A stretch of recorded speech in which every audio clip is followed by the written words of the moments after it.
Bonjour à tous, c'est Psyplay, j'espère que vous allez bien. Un pack romance et 2 nouveaux kits révélés dans les Sims 4. Décidément ça bouge ces derniers jours et c'était attendu. Nous approchons de la mi-mai, la précédente roadmap est terminée et nous attendons d'ici quelques jours, si tout va bien, la roadmap d'été avec la confirmation d'une future extension. Je vous entends dire que vous attendez de pied ferme des correctifs de bugs. Cela devrait venir aussi, mais comme j'en parlais dans la précédente vidéo d'info sur ces fameux 15 nouveaux packs entre guillemets, les contenus payants vont continuer à sortir dans les Sims 4 en 2024 et en 2025 car le jeu se vend très bien. Bref, je vous renvoie à la vidéo en lien en haut à droite si cela vous intéresse. Aujourd'hui, nous allons à la fois nous intéresser à l'information, à des éléments qui, bien que fuités, c'est devenu un rituel, semblent fiables, même s'il convient de rester prudent tant qu'EA n'a rien officialisé, et nous irons ensemble du côté des spéculations, toujours basées sur des éléments crédibles si possible. Allez, c'est parti. Si cette vidéo vous plaît, n'hésitez pas à vous abonner, mais aussi à mettre un like et écrire un commentaire pour soutenir la chaîne. Concrètement, cela permet à YouTube de comprendre que vous aimez la vidéo, donc elle est proposée à plus de monde. Vous savez que j'adore vous lire et discuter en commentaire.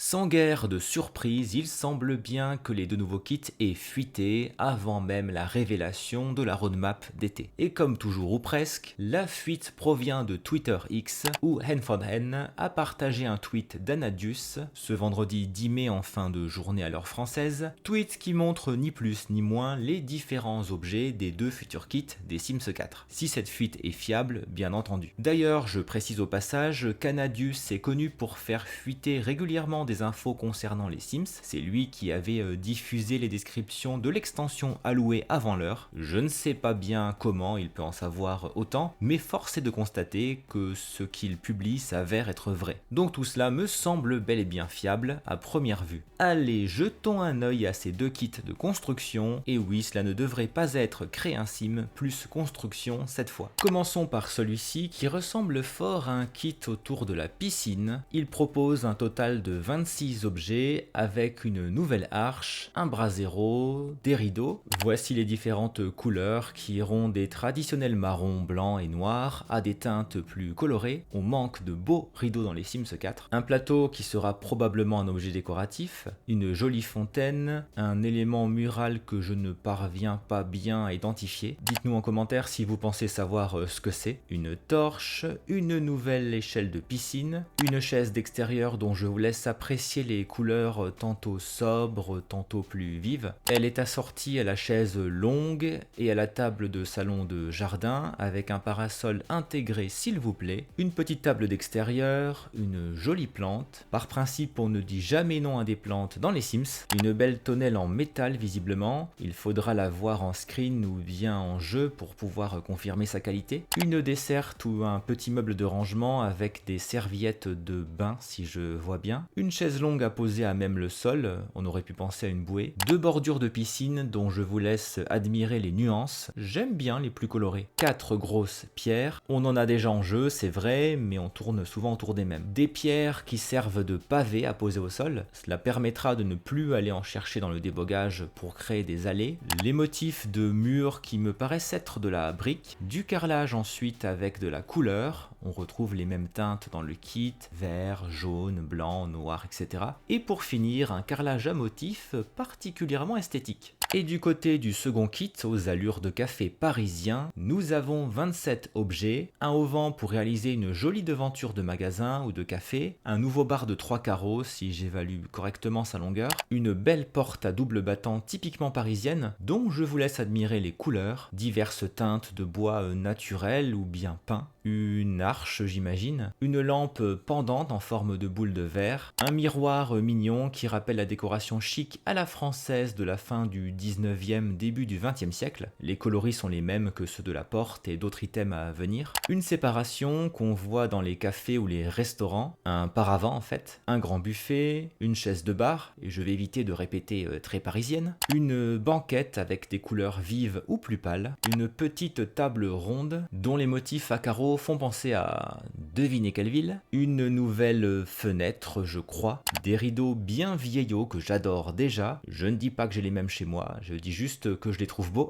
Une porte ou une fenêtre, je ne sais pas bien. Un buffet moins large que le premier, une chaise de bistrot, une machine à café qui doit avoir quelques décennies, une lampe qui se fond à merveille dans la décoration proposée, une affiche encadrée, je vous laisse admirer les variantes. On sent décidément le Paris du début du XXe siècle, avec son ambiance cabaret, une étagère murale qui contient des bouteilles de nectar, avec modération, un set à poser sur les tables, avec des verres à pied, des fleurs et une carte des menus, toujours avec modération, un écriteau mural ensuite, je crois. Une étagère murale des plus simples, on en a toujours besoin. Les coloris des carrelages et des murs, assortis aux autres objets, ça a l'air très joliment réalisé. Une double applique murale. Et pour finir, une bouteille de la boisson typiquement française. Et ce n'est pas de la grenadine. Il me tarde de connaître vos premières impressions sur ces deux kits de construction. Est-ce qu'ils vous plaisent? Est-ce qu'ils vous intéressent? Avez-vous une petite préférence entre les deux? Est-ce que vous pensez les acheter ou pas? L'angle mort de ces kits, et c'est assumé pour ce format, c'est le gameplay. Le bar ou l'échelle de piscine réutiliseront des animations existantes, mais il ne faut pas espérer de nouveautés. Pour la piscine, j'imaginais plutôt un toboggan par exemple, avec des animations dédiées. Le contenu pour les patios n'est pas ce que j'attends le plus, mais je dois bien avouer que ce petit kit aux allures parisiennes me fait de l'œil.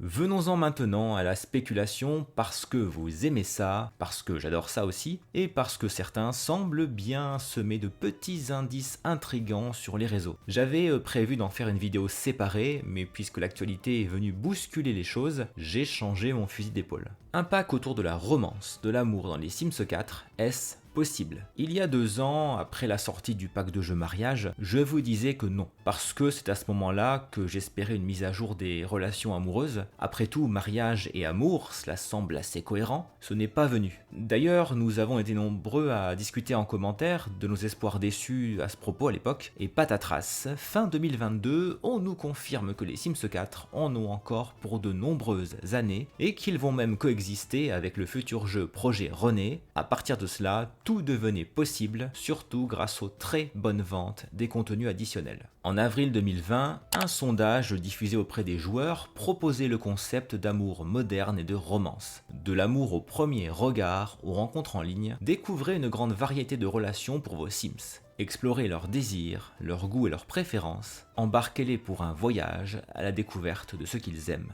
Cette courte description nous révèle les grandes lignes d'un gameplay autour de l'amour, le coup de foudre, ajouté en jeu avec les âmes sœurs du pack Loup-Garou et les coups de foudre de l'extension Année Lycée, des rencontres sur internet, c'est cool plutôt que d'aborder des PNJ au look approximatif ou ses voisins qui sont déjà mariés en plus. Des relations variées, le partenariat de Crac Crac a été ajouté dans une mise à jour, mais on peut sans doute imaginer d'autres formes de relations et des préférences amoureuses qui viendraient compléter celles de grandir ensemble. Il pourrait y avoir des préférences physiques comme aimer les Sims aux cheveux bruns, ce qui existait déjà dans les autres opus des Sims. Derrière l'idée de désir, est-ce qu'on pourrait aller jusqu'à un véritable système d'attraction qui viendrait complexifier les relations amoureuses? Personnellement, je le souhaite fortement. C'est trop facile d'être amoureux et de faire un enfant dans les Sims 4. Pourrait-on même aller jusqu'au concept d'amour à sens unique si l'autre sim est notre idéal féminin ou masculin, mais que ce n'est pas réciproque? C'est un souhait que vous avez souvent évoqué dans nos échanges sous les vidéos autour du pack mariage. Il y aurait forcément de nouveaux crac-crac originaux et acrobatiques, peut-être de nouvelles interactions en cas de tromperie. Est-ce un fol espoir d'imaginer que le liqueur pourrait être de retour, et pas démonté cette fois, merci. Bref, si un tel pack ou une telle extension devait sortir, on voit bien ce que pourrait être son gameplay, mais pour autant, est-ce que la quantité de gameplay serait suffisante pour une extension? En l'état, je vois davantage une base solide pour un bon pack de jeu. Pour une extension, il faudrait une nouvelle map avec un nombre correct de terrains, d'autres animations en gameplay, des vêtements et des accessoires originaux dans le mode créer un sim, de la lingerie sexy, des tenues romantiques démodées ou très à la mode au contraire, des chapeaux, des nouveaux escarpins, enfin, des objets pour décorer des maisons et des lieux communautaires, sans doute inspirés du thème de l'amour et de la culture du Nouveau Monde.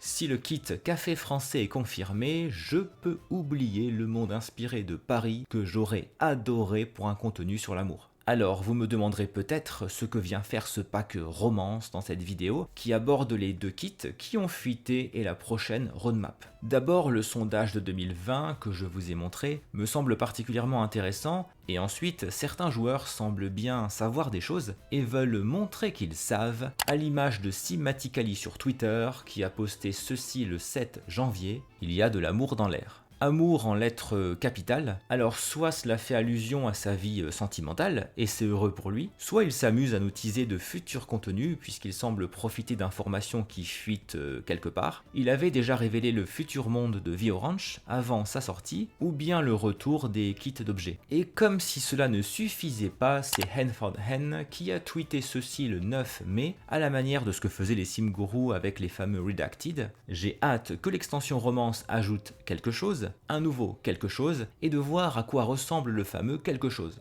Ok. Alors soit il dispose d'informations et il veut le montrer, soit il s'amuse à troller à quelques jours de la révélation probable de la roadmap. Ce serait risqué, je trouve. On est là sur des indices peut-être moins forts que ceux que j'ai pu dénicher dans d'autres vidéos de spéculation, mais je trouvais intéressant de vous les partager, d'une part parce qu'ils sont troublants, et d'autre part parce que c'est l'occasion d'échanger ensemble en commentaire. Alors, que pensez-vous de cette éventuelle extension basée sur l'amour? Est-ce que vous avez le coup de foudre pour elle? Ou est-ce qu'elle vous laisse de marbre? De mon côté, vous savez probablement que c'est une de mes attentes fortes pour 2024, afin de rendre le jeu plus complet et complexe. N'oubliez pas le petit like de soutien, merci beaucoup d'avoir regardé cette vidéo jusqu'au bout, on se retrouve en commentaire, à très bientôt.